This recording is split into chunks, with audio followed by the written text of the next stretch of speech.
When Jan and I were praying about whether or not to come to Lake Point, our default answer was no.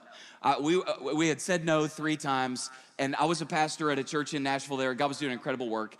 And we asked a spiritual mentor of mine how we should pray about it, and his response was, man, kind of what's happening at your church in Nashville is so significant, you shouldn't even consider leaving unless you have a miraculous sign from God. So we did that. Now, Jan and I, we made that decision. If you are new here and you didn't know this, all 3 of our children are adopted.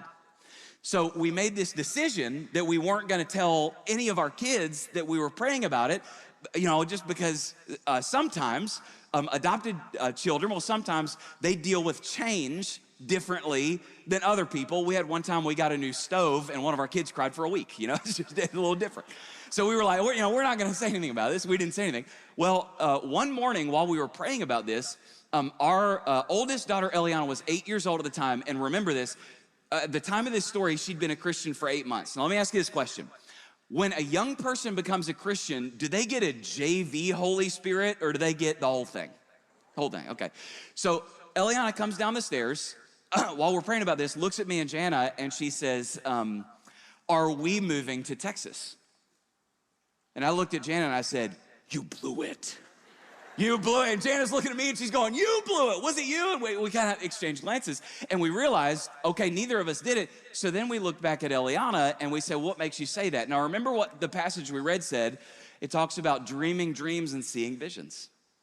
Eliana on the stairs said, well, I had a dream last night and it felt like the dream was real.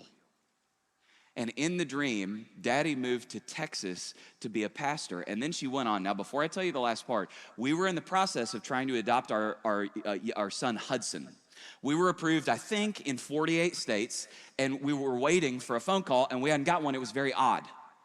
Okay, so then Eliana says, as the last part, she said, I had a dream last night. It felt like a real dream. In the dream, Daddy moved to Texas to be a pastor, and she said, in the dream, Hudson was there, not here, and that's why we haven't gotten him yet.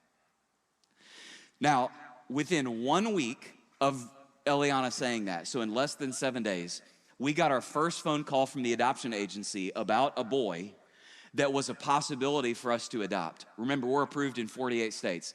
Jana asked the question, where is he? And through the phone came back the response, Dallas, Texas. Now listen to me. You will never convince me God doesn't speak to his children. You'll never convince me. And listen, some of you